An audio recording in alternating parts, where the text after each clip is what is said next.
Entre la niebla de un Londres victoriano, los ecos de una obsesión resuenan en pasillos donde el honor y la ciencia se entrelazan con la sombra de lo desconocido.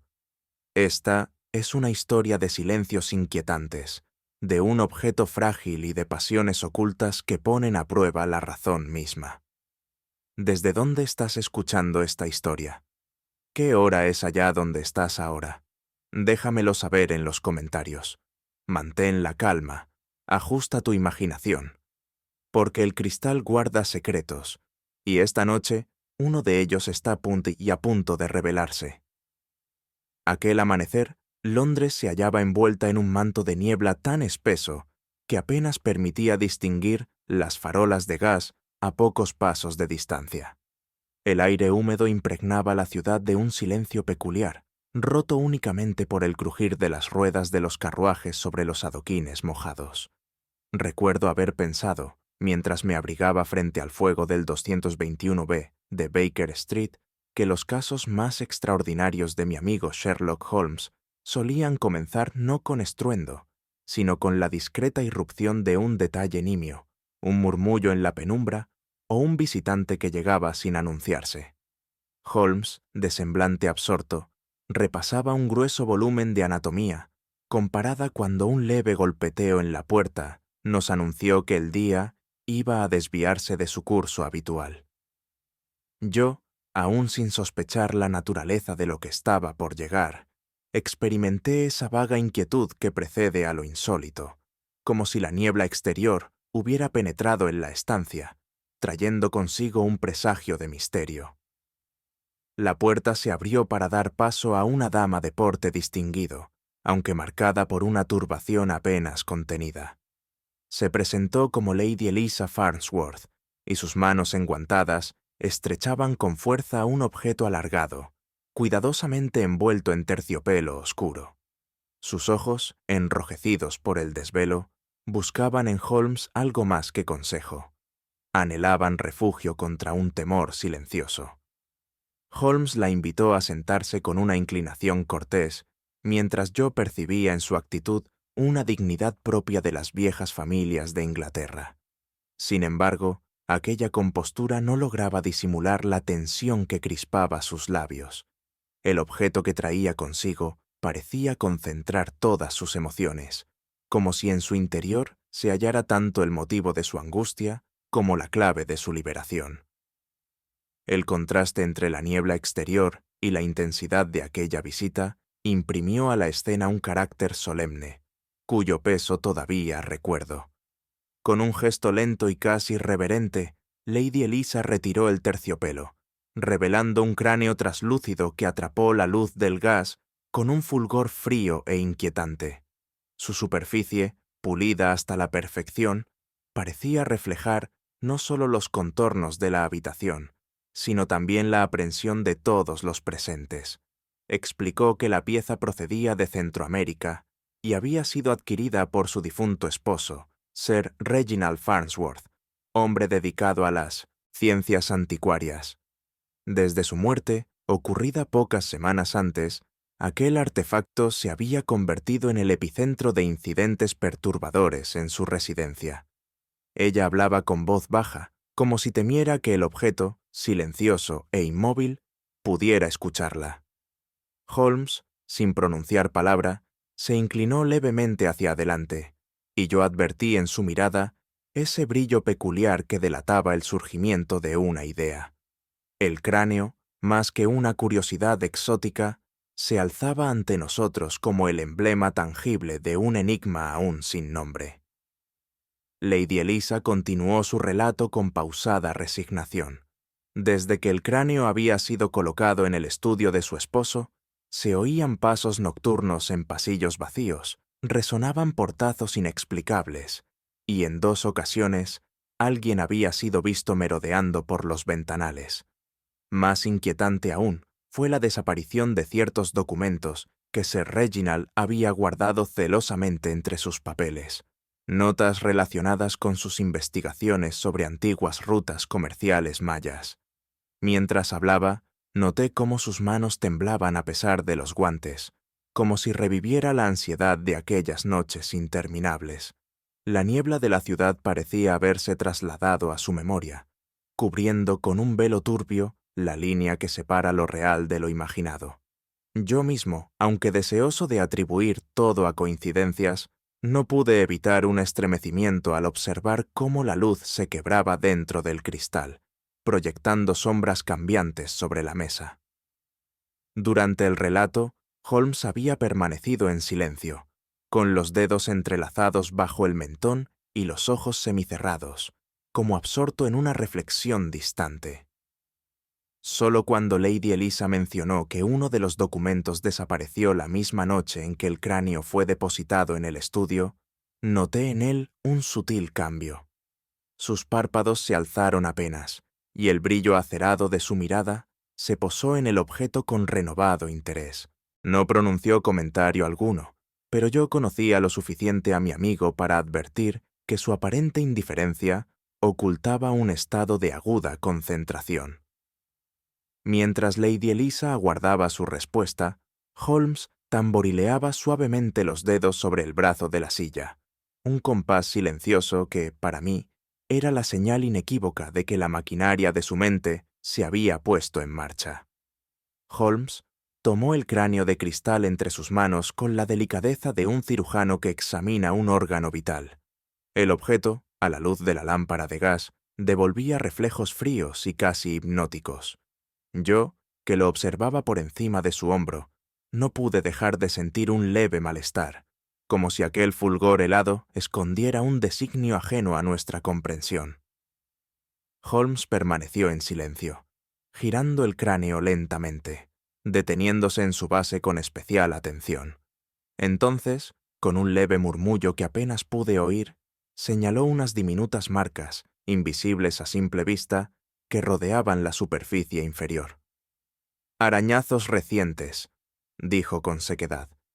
«No es una pieza dormida en su vitrina. Ha sido manipulada en repetidas ocasiones.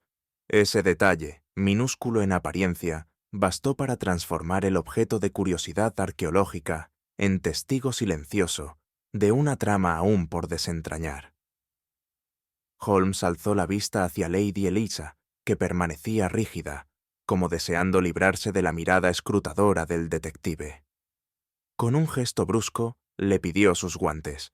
Ella dudó, y al final los extendió, revelando el fino desgaste en las yemas. «Curioso», observó Holmes. «Me habla usted de un objeto que teme, pero sus guantes delatan un contacto habitual con él». La dama enrojeció, incapaz de responder. Yo sentí una punzada de compasión, pues era evidente que Holmes había expuesto una contradicción que pesaba sobre ella como una culpa. Sin embargo, su silencio no fue para él un obstáculo, sino una confirmación. Cada detalle, por pequeño que fuera, constituía para Holmes un ladrillo en la construcción de su razonamiento. Para desviar la atención, Lady Eliza comenzó a hablar del trabajo que ocupaba a su difunto esposo en los últimos meses de su vida. Sir Reginald, me dijo, preparaba un extenso estudio sobre rutas mayas y su relación con antiguos mapas que podrían revelar conexiones comerciales olvidadas. Holmes escuchaba con los ojos entrecerrados, como si cada palabra reforzara un esquema mental que yo aún no lograba vislumbrar. Yo, en cambio, me sentía fascinado por la idea de que un hombre pudiera dedicar sus últimos días a desentrañar secretos sepultados en selvas distantes, y que su empeño hubiera desembocado en un artefacto tan inquietante. Me pregunté, no sin un estremecimiento, si aquel cráneo era mero objeto de estudio, o si ocultaba algo más tangible, un depósito, un escondrijo, una clave cifrada que solo los iniciados podían comprender. La viuda, al recordarlo, dejaba entrever tanto orgullo como temor. Holmes, tras escuchar pacientemente, se reclinó en su sillón con gesto grave. «No, señora», dijo al fin. «No se trata de apariciones ni de presencias ultraterrenas. El fantasma que usted y sus criados aseguran haber visto no es más que un hombre de carne y hueso».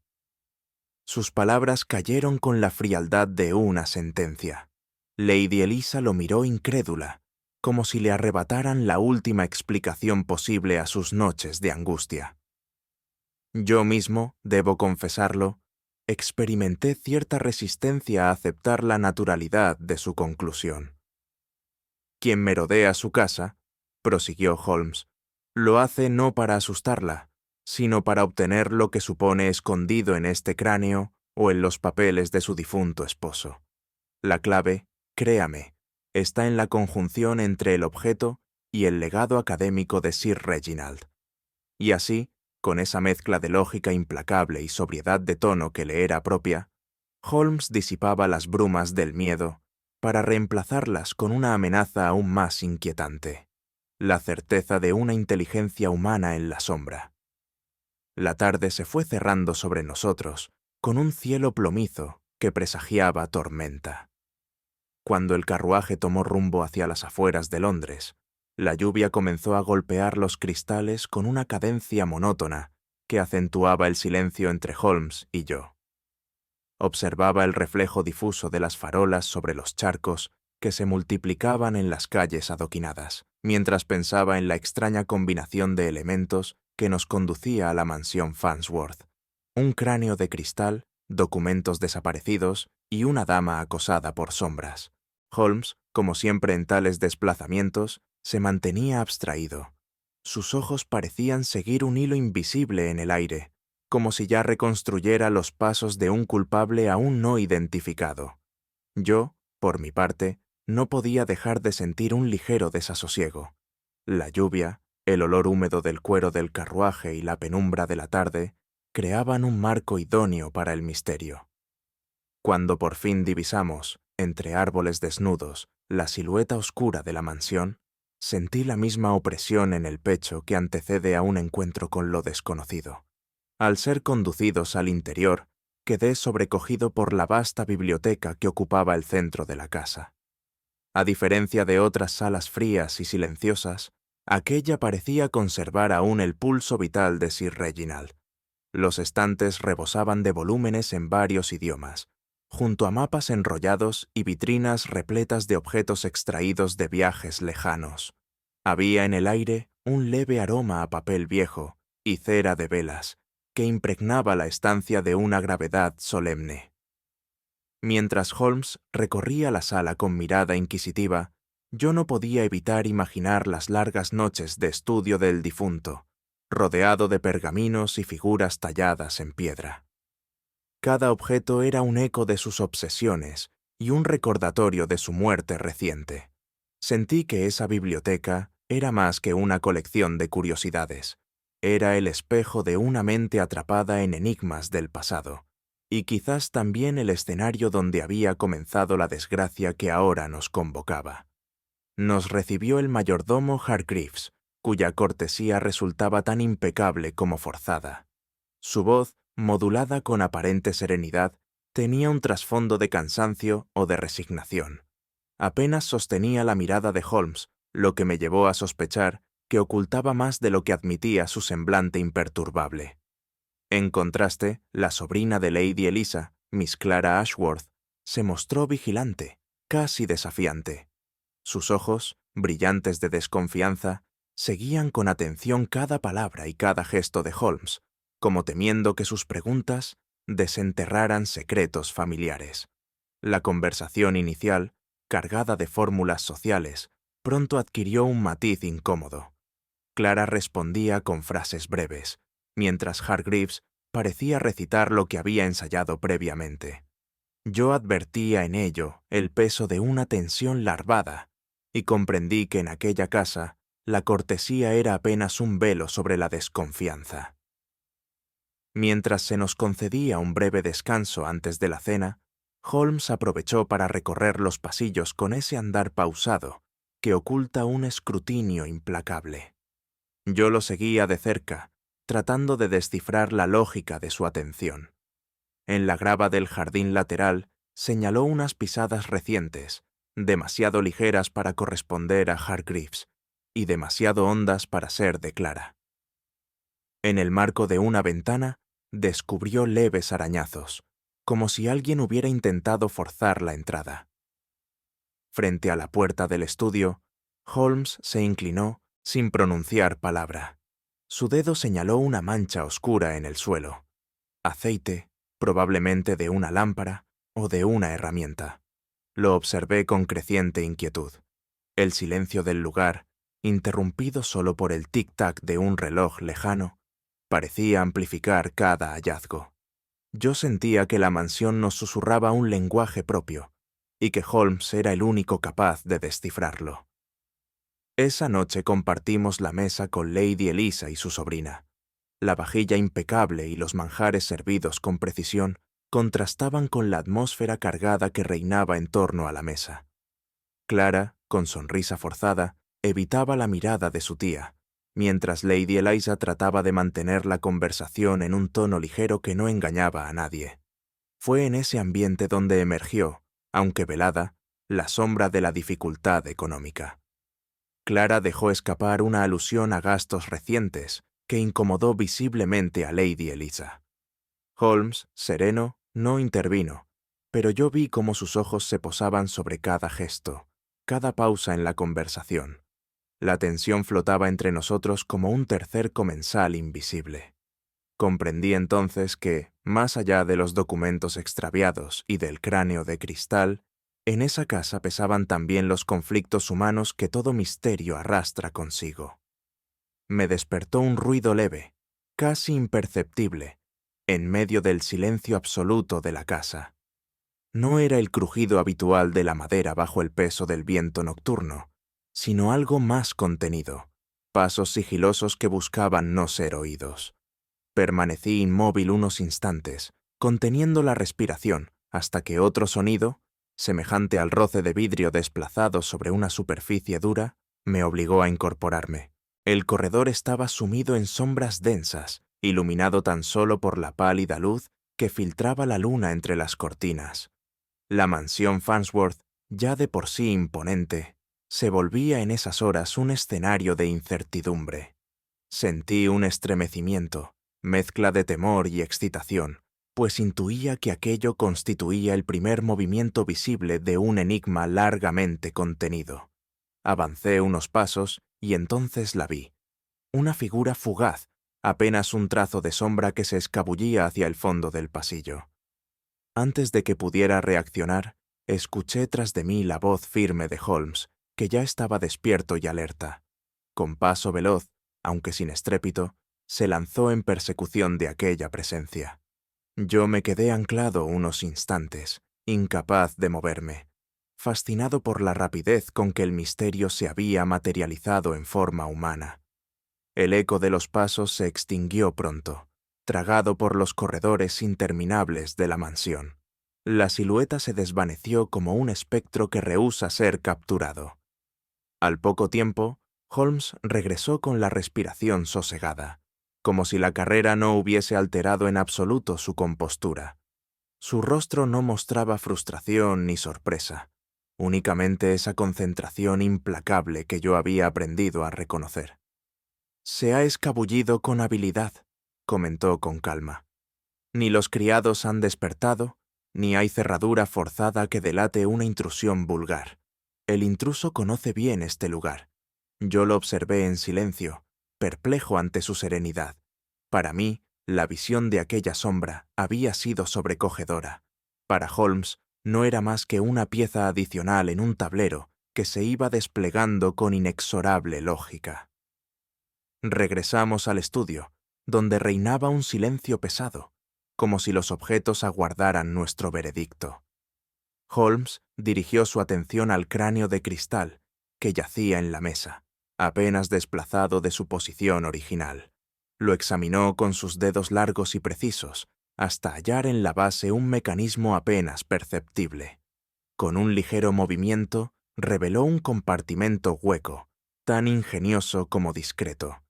El espacio estaba vacío. El objeto, hasta entonces enigmático por su mera apariencia, se transformaba ahora en prueba palpable de una intriga más vasta. Algo había sido depositado allí y retirado en secreto. Holmes se incorporó lentamente y fijó en mí sus ojos grises, que brillaban con una claridad implacable. «No cabe duda, Watson», dijo en voz baja. Aquí se guardaba un fragmento de gran importancia, muy probablemente un manuscrito, tal vez una página arrancada de las notas de Sir Reginald. Yo sentí un nudo en el estómago, un objeto desaparecido en medio de la noche, un intruso invisible y un cráneo convertido en cofre vacío.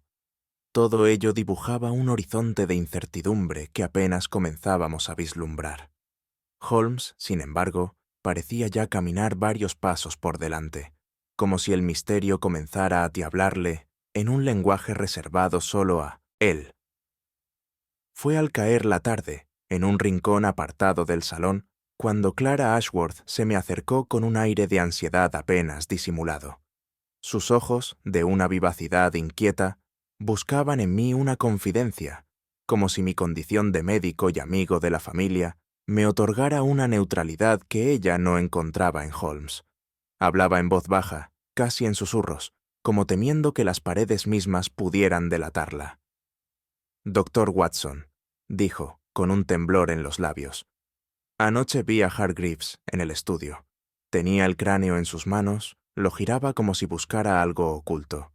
Cuando me descubrió observándole, fingió ajustar una lámpara. La joven parecía debatirse entre la necesidad de sincerarse y el miedo a las consecuencias. La rigidez de su postura me revelaba que no era la primera vez que desconfiaba del mayordomo. Yo, sin embargo, advertía en sus palabras un tinte de sospecha personal, acaso alimentado por rencores familiares. Aún así, la confesión era demasiado concreta para ser ignorada. Decidí transmitirla a Holmes, sabiendo que él sabría separar la verdad de las pasiones. Al ser interrogado por Holmes, Hargreaves mantuvo una calma que rozaba la insolencia. Sus facciones, endurecidas por años de servicio, no mostraban ni la menor sombra de turbación. «Señor», dijo con voz firme, «esa muchacha busca desviar la atención de sus propios vicios. Yo no he tocado el cráneo más que para limpiar el polvo de la estancia. En cambio, ella mantiene deudas con acreedores de mala reputación. Si alguien en esta casa tiene motivos para urdir engaños, es Clara Ashworth». La contundencia de su acusación me dejó perplejo. El mayordomo, con su porte rígido y disciplina casi militar, parecía incapaz de la liviandad que Clara le imputaba. Sin embargo, su frialdad al culpar a la sobrina no era menos inquietante. Entre ambos se extendía una hostilidad enraizada, difícil de evaluar desde fuera. Holmes, sin inmutarse, recogía cada palabra como quien añade piezas dispersas a un rompecabezas aún incompleto. Holmes no se pronunció de inmediato. Escuchó primero a Clara, luego a Hargreaves y finalmente guardó un silencio tan prolongado que la tensión se hizo casi insoportable. Yo le observaba con creciente expectación. Su rostro, inmóvil, era un lienzo en blanco donde solo brillaban los ojos, atentos al menor temblor en las manos de Clara o al gesto apenas reprimido en el mayordomo. Me asombraba la paciencia de Holmes, su negativa a precipitarse en juicios que para cualquier otro habrían sido inmediatos. A mí me parecía claro que uno de los dos mentía, pero para él la cuestión no residía en la contradicción de las palabras, sino en las grietas invisibles que dejan los actos humanos. Su silencio era, en sí mismo, un método. Permitía que el nerviosismo hiciera su trabajo, que los gestos traicionaran más que las declaraciones. Yo comprendía que, bajo aquella calma, se urdía ya un razonamiento que más tarde nos sería revelado con la acostumbrada claridad. Fue al día siguiente cuando Lady Eliza recibió una carta cuya aparición causó profundo desasosiego. El sobre, sin remitente, contenía un mensaje breve, escrito con trazo firme. «Devuelva el artefacto antes de que corra la sangre». La viuda palideció al leerlo, y yo mismo experimenté una punzada de inquietud al escuchar esas palabras. No era ya un asunto de supersticiones o rivalidades domésticas. Alguien en la sombra estaba dispuesto a recurrir a la amenaza. La letra, de carácter casi académico en su pulcritud, contrastaba con la violencia del contenido. Holmes examinó la nota con un interés particular. No comentó nada, pero advertí que su mirada se demoraba en el estilo de redacción más que en la advertencia en sí.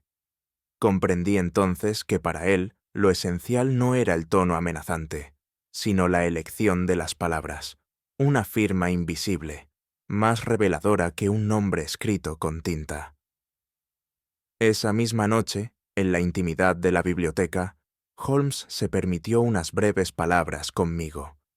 Ni Clara ni Hargreaves son el núcleo de este asunto, dijo con voz baja, sin apartar los ojos del cráneo de cristal.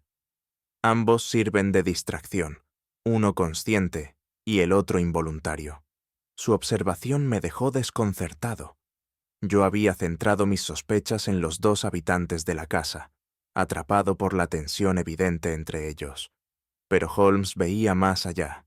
Interpretaba la carta, los arañazos en la base del cráneo, las alusiones a los papeles de Sir Reginald, como piezas de un patrón más amplio. El verdadero instigador no busca dinero ni venganza doméstica, añadió. Busca el eco académico de Sir Reginald, la gloria que encierran sus estudios. Ahí, Watson, está la clave. Su voz, serena pero firme, me hizo comprender que el misterio se adentraba en un territorio más vasto de lo que había imaginado. Y sin embargo, sus palabras no disipaban la incertidumbre, sino que la multiplicaban. La tarde se hallaba envuelta en esa calma expectante que precede a los giros más inesperados de una investigación, cuando un criado anunció la llegada de un visitante. Al poco, un hombre de mediana edad, de frente amplia y bigote descuidado, atravesó el umbral con una determinación que parecía impostada. Se presentó como el profesor Edmund Halbert, académico rival del difunto Sir Reginald, y sin preámbulos exigió acceso inmediato a los papeles de su colega. Su voz tenía la resonancia propia de los hombres habituados a las aulas, aunque un temblor casi imperceptible desmentía la seguridad de su discurso. Lady Eliza, visiblemente perturbada, retrocedió unos pasos, mientras Holmes lo recibía con la calma cortés que reserva a quienes, en su silencio, ya han cometido la primera torpeza. Yo percibí en Halbert una mezcla de arrogancia y ansiedad, una ansia disfrazada de rigor académico. Era evidente que su visita no obedecía al duelo ni a la solidaridad, sino a un interés urgente y personal en los manuscritos de Sir Reginald.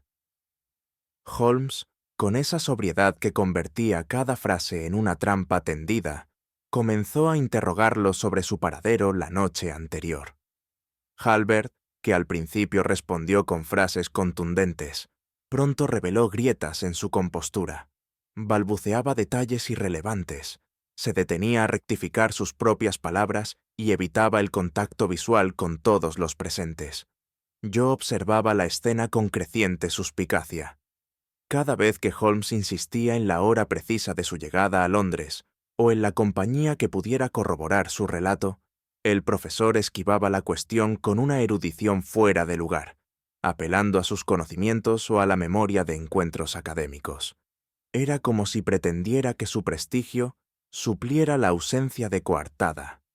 Holmes, imperturbable, dejaba que la incomodidad hiciera su trabajo, anotando en el silencio cada una de las vacilaciones que escapaban a su interlocutor.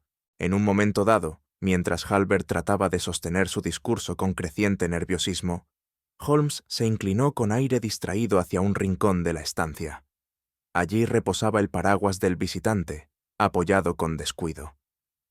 Con gesto casi indiferente, Holmes señaló la base húmeda y oscura, donde se adhería un barro espeso y característico.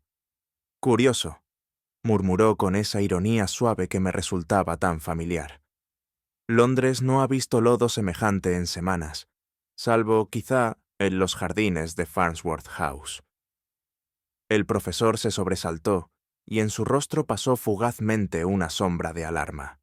Se apresuró a negar haber puesto pie en la propiedad antes de esa misma tarde, pero la evidencia, silenciosa y tozuda, permanecía a la vista de todos.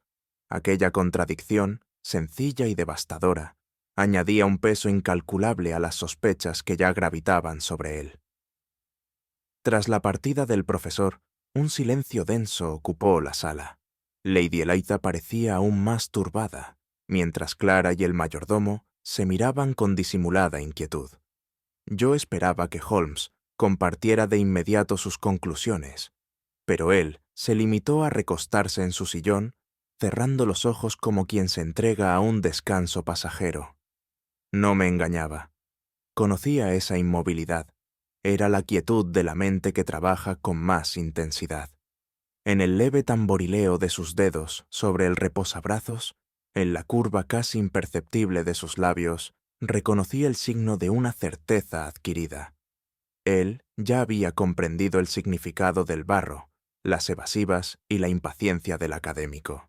Sin embargo, prefirió guardar silencio, permitiendo que la duda siguiera corroyendo a los demás mientras él ensamblaba, pieza por pieza, la lógica de un crimen aún envuelto en sombras. Al caer la noche, Holmes rompió por fin el silencio en que se había mantenido desde la partida del profesor Hallvard. Su voz, serena y precisa, resonó en la biblioteca como una sentencia cuidadosamente preparada.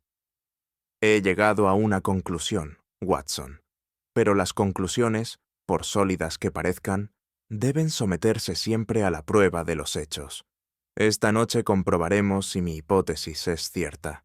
Yo lo miré con expectación, aunque acostumbrado ya a su reserva. Holmes no ofreció más explicaciones. Simplemente dispuso que nos preparáramos para vigilar. El plan, comprendí entonces, no era otro que tender una celada al verdadero culpable.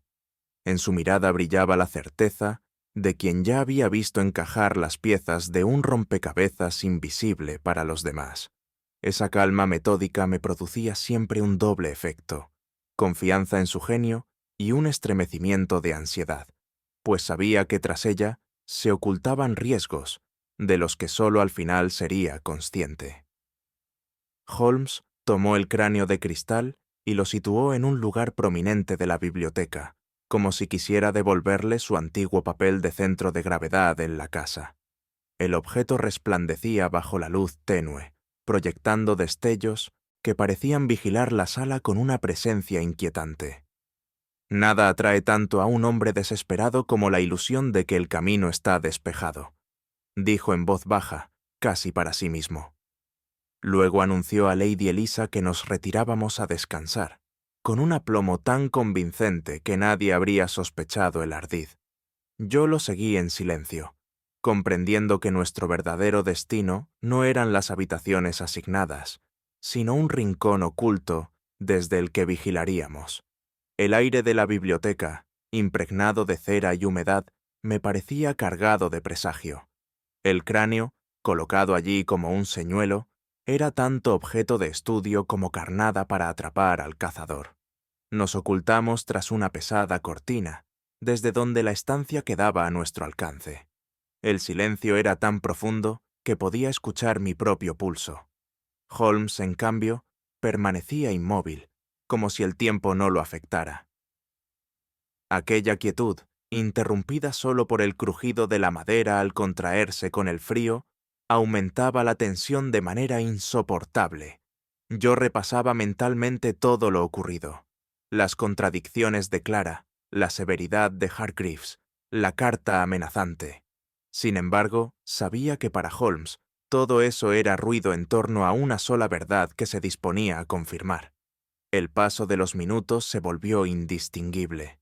Mis párpados pesaban, pero el temor a perderme un instante decisivo me mantenía alerta. De pronto, un leve chirrido en la cerradura me hizo contener la respiración. Una sombra se deslizó hacia el interior con la cautela de quien regresa a un terreno ya explorado. La figura que se adelantó hacia el centro de la sala era inconfundible: el profesor Hallvard, con su porte vacilante y su respiración entrecortada. El brillo del cráneo de cristal pareció ejercer sobre él un magnetismo irresistible. Con manos temblorosas, lo tomó y comenzó a palparlo con torpeza febril, como quien busca una cerradura invisible. Su frente estaba perlada de sudor, y su nerviosismo convertía cada movimiento en una confesión muda. Se inclinó sobre la base del objeto, intentando forzarlo con un cuchillo pequeño que sacó del bolsillo. El chirrido del metal contra el cristal resonó en la estancia como un grito contenido. En ese momento, Holmes emergió de nuestro escondite. Su voz, firme y fría, cortó el aire. «Profesor, la ciencia exige rigor, no allanamientos a medianoche. ¿Qué espera encontrar que justifique semejante falta?» Hallberg se sobresaltó como si hubiera sido alcanzado por un rayo. Acorralado por la evidencia, Hallberg dejó caer el cuchillo y se derrumbó en una silla cercana. Su voz, entrecortada, revelaba tanto desesperación como alivio al despojarse de su secreto. «Era mío. Ese fragmento me pertenecía. Reginald lo robó antes de poder presentarlo yo en la sociedad. Si se hacía público, mi reputación se vería destruida. Tenía que recuperarlo, a cualquier precio». Holmes lo observaba sin una sombra de compasión, solo con esa implacable lucidez que separa los hechos de las excusas. «Un códice maya», dijo con sequedad, «oculto en la base del cráneo. No riqueza material, sino prestigio académico. Vanidad disfrazada de erudición». Yo contemplaba al profesor con una mezcla de lástima y repulsa. La ambición, más que la codicia, lo había conducido a una senda peligrosa. Holmes, en cambio, parecía ya más interesado en las implicaciones intelectuales del hallazgo que en la figura abatida que tenía frente a sí. El misterio se aclaraba, pero sus ramificaciones apenas comenzaban a desplegarse. Nos encontrábamos reunidos en la sala principal, con Lady Elisa, Clara y el mayordomo aguardando en tenso silencio, mientras el profesor Hallberg, aún pálido, evitaba nuestras miradas. Holmes, de pie junto a la chimenea, parecía un magistrado presto a dictar sentencia. El cráneo de cristal, colocado sobre la mesa central, resplandecía como una prueba muda, testigo de todo cuanto había ocurrido en aquella casa. «Permítanme, señores», comenzó Holmes con voz serena, «ordenar para ustedes los hechos que hasta ahora han parecido confusos. Nada de lo que se ha visto es inexplicable si se observa con ojos atentos. Yo percibí cómo cada palabra creaba un efecto inmediato. Lady Elisa se inclinaba hacia adelante. Clara jugueteaba con un pañuelo en las manos, y Hargreaves mantenía la rigidez de quien teme una acusación. La atmósfera de la sala se había transformado en un tribunal improvisado, y Holmes, con su lógica implacable, era el único juez autorizado a pronunciar la verdad. Holmes tomó el cráneo y lo sostuvo a la luz. Con gesto preciso señaló la base. «Observen estas marcas», dijo. Pequeñas abrasiones, apenas visibles, pero suficientes para indicar que el objeto fue abierto repetidas veces. Si Lady Eliza lo había recibido intacto, ¿quién más, sino alguien con conocimiento del mecanismo oculto, habría de manipularlo con tanta insistencia? Yo me acerqué y pude distinguir aquellas señales que, hasta ese momento, me habían pasado inadvertidas. Holmes explicó cómo estas huellas demostraban que el artefacto no era un mero objeto de colección, sino un receptáculo secreto.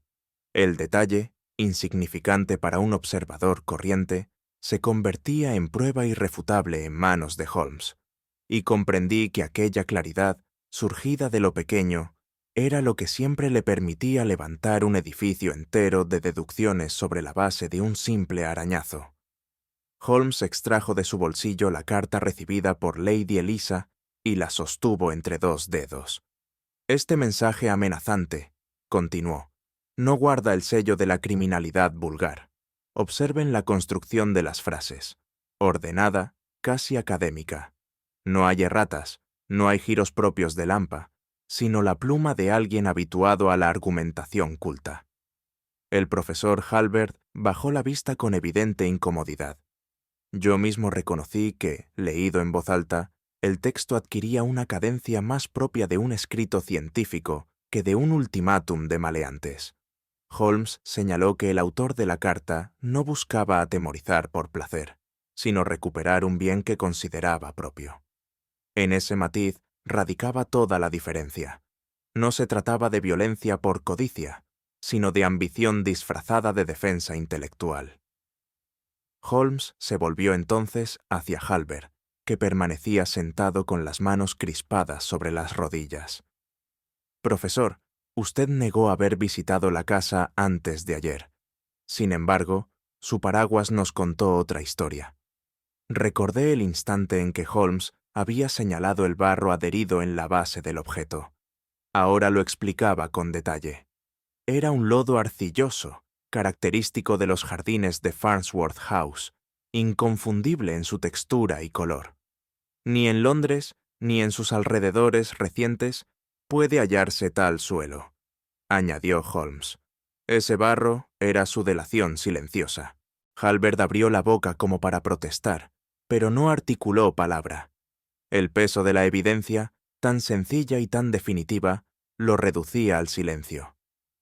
Yo comprendí entonces cómo un detalle ínfimo podía bastar para derrumbar un edificio entero de mentiras.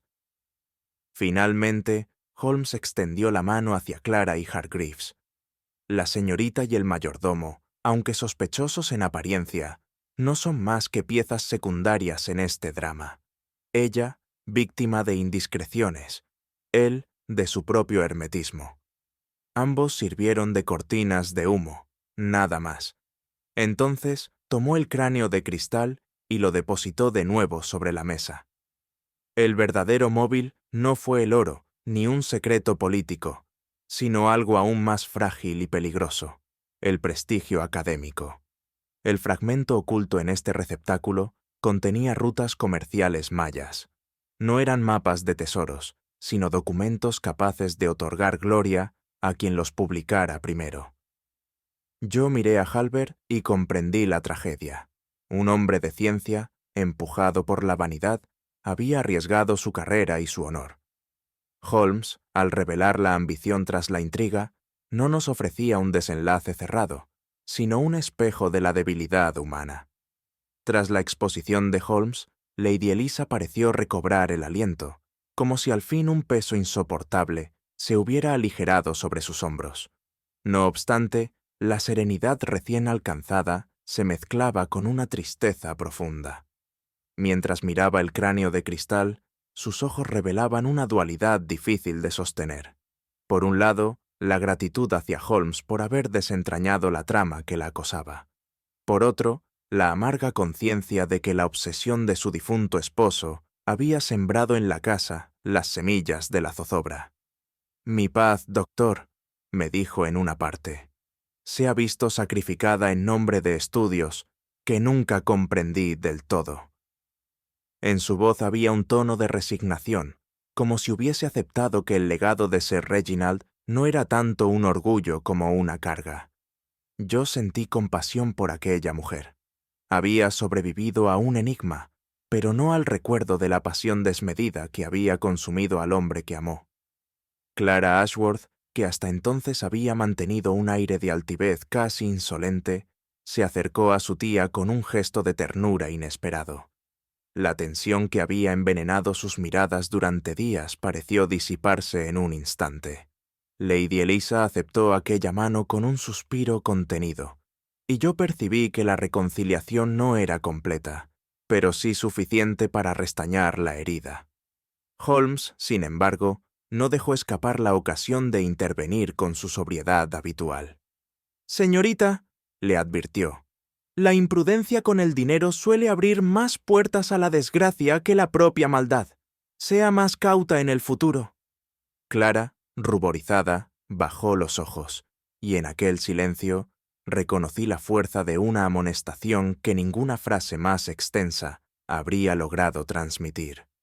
Comprendí, entonces, que en medio del misterio y sus revelaciones, Holmes no olvidaba nunca señalar las lecciones prácticas que la vida exigía de los hombres y de las mujeres.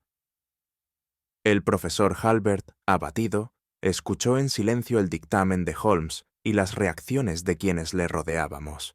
Sabía que su prestigio académico estaba arruinado, aunque Lady Elisa, en un acto de magnanimidad inesperada, se negó a presentar cargos formales. No deseo prolongar esta desgracia con un escándalo público, declaró con firmeza. Así, Halbert se vio librado de prisión, pero condenado a una deshonra social mucho más devastadora para un hombre de su condición. Imaginé las páginas de las revistas científicas cerrándole sus puertas, las miradas de antiguos colegas desviándose en los pasillos, y la sombra de su fracaso persiguiéndole hasta el final de sus días.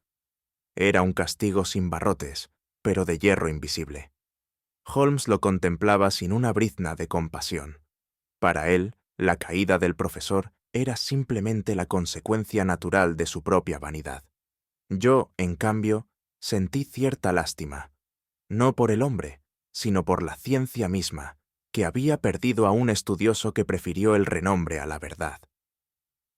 Cuando finalmente regresamos a la calma de nuestra habitación en la mansión, Holmes permaneció de pie junto a la ventana, contemplando el jardín oscurecido. Yo, aún sobrecogido, le pregunté si consideraba cerrado el caso. Él sonrió apenas, sin apartar la vista de la noche. Watson, no ha sido la codicia la que ha movido estas piezas, sino algo más sutil y corrosivo, la vanidad. El ansia de aparecer ante el mundo como descubridor es, a menudo, más peligrosa que el deseo de riqueza. Guardé silencio, reflexionando sobre esas palabras. Pensé en Sir Reginald, en Halbert y en la fragilidad de las reputaciones humanas, sostenidas por el hilo del orgullo. Comprendí que Holmes veía en este caso no solo un crimen resuelto, sino un espejo de las debilidades que acechan a todos los hombres. Su reflexión, tan sobria como implacable, no clausuraba el misterio. Lo expandía hacia el dominio moral, donde toda verdad adquiere un matiz inquietante y eterno. Nada iguala al alivio de volver a la familiaridad del 221B de Baker Street tras días inmersos en la tensión de una investigación. El sonido de los caballos sobre el pavimento londinense, la niebla que volvía a envolvernos y el olor familiar de tabaco en la escalera me produjeron un sosiego indescriptible. Allí, entre las paredes saturadas de libros, mapas y frascos químicos, todo recuperaba su medida natural, como si la ciudad misma absorbiera las inquietudes de la mansión Farnsworth. Me senté frente al fuego, agradeciendo el calor inmediato que me devolvía al presente, mientras Holmes, con la calma que le era propia, ordenaba algunos papeles como si hubiéramos regresado de un simple paseo. Yo, sin embargo, aún llevaba en el pecho la sombra de lo vivido, la amenaza nocturna, las sospechas cruzadas y la vanidad que había movido al profesor Halbert. Londres nos acogía de nuevo, pero la experiencia no me abandonaría tan fácilmente. Durante los días siguientes, reflexioné largamente sobre lo acontecido. Comprendí que la verdadera tragedia no había sido el robo ni la intrusión, sino la ruina de un hombre de ciencia empujado por el deseo de figurar. El prestigio, esa moneda intangible que circula en universidades y sociedades eruditas, puede ser más frágil que el cristal. Basta un error, una mentira, una ambición desmedida para que se quiebre sin remedio. Si Reginald había sacrificado su paz y la de su esposa en busca de hallazgos que inmortalizaran su nombre, Halbert, por su parte, había arriesgado su honor para impedir que la gloria le fuera arrebatada. Ambos habían sucumbido, de distinta manera, al mismo mal, la soberbia intelectual. Yo, que tantas veces había visto a Holmes enfrentar delitos por codicia material, descubrí aquí una forma más sutil y devastadora de corrupción, la que nace del orgullo disfrazado de nobleza científica. Holmes, en cambio, parecía haber relegado ya el caso a un rincón remoto de su memoria. Una tarde lo encontré con el violín en la mano, arrancando de sus cuerdas un lamento suave que llenaba la habitación de melancolía. Cuando le pregunté si el asunto Farnsworth le había dejado alguna impresión duradera, me respondió con esa ironía seca que tan bien conocía. Una intriga menor, Watson, construida sobre la vanidad humana. Nada que la lógica no pudiera disipar. Luego continuó tocando, absorto, como si el misterio hubiese sido para él apenas un pasaje musical que había concluido en la armonía de una nota final. Yo lo observaba con asombro y cierta incomprensión. Mientras para mí cada caso dejaba huellas en la memoria, para Holmes no era más que un ejercicio de razonamiento, un problema resuelto que no merecía sentimentalismo alguno. Sin embargo, mi mente regresaba una y otra vez a la imagen del cráneo de cristal que Lady Eliza había decidido conservar pese a todo. Pensaba en él como en un espejo donde se reflejaban las pasiones que habían sacudido a su familia, la obsesión de un esposo, el miedo de una viuda, la ambición de un rival. El objeto seguía allí, brillante y transparente, pero ya no como amenaza, sino como recordatorio. En su superficie diáfana podía adivinarse la metáfora más clara de la condición humana, un receptáculo vacío que cada cual llena con sus deseos, sus vanidades y sus temores. No contenía tesoros, sino la verdad incómoda de que nuestras ambiciones, por brillantes que parezcan, son frágiles como el vidrio y tan fáciles de quebrar como la reputación más sólida. Así concluyó para mí aquel episodio. Holmes, con su desapego, había cerrado el caso. Yo, en cambio, lo llevaba conmigo como una advertencia silenciosa. El cráneo de cristal permanecía en Farnsworth House, pero su eco, como emblema de las debilidades humanas, seguía resonando en la memoria de quien lo había contemplado con el asombro temeroso de un simple médico testigo de las sombras del orgullo. Al concluir esta crónica, queda en mí la sensación de que la verdad, por clara que parezca, nunca brilla sin proyectar también una sombra. Hay misterios que se resuelven con lógica, pero dejan en el corazón un eco de fragilidad, recordándonos que la ambición y la vanidad son tan insondables como cualquier crimen. Quizá lo más inquietante no sea lo descubierto, sino lo que permanece oculto en los silencios de los hombres. Y ahora me pregunto, ¿fue realmente la justicia la que prevaleció, o tan solo una forma de conveniencia? ¿Tú qué opinas? Déjamelo saber en los comentarios. Si esta historia logró envolverte en sus sombras y revelaciones, te invito a dejar tu aprecio con un like, compartirla con quienes disfrutan del misterio, contarme tu visión en los comentarios y suscribirte para seguir explorando juntos los secretos que acechan tras cada puerta cerrada.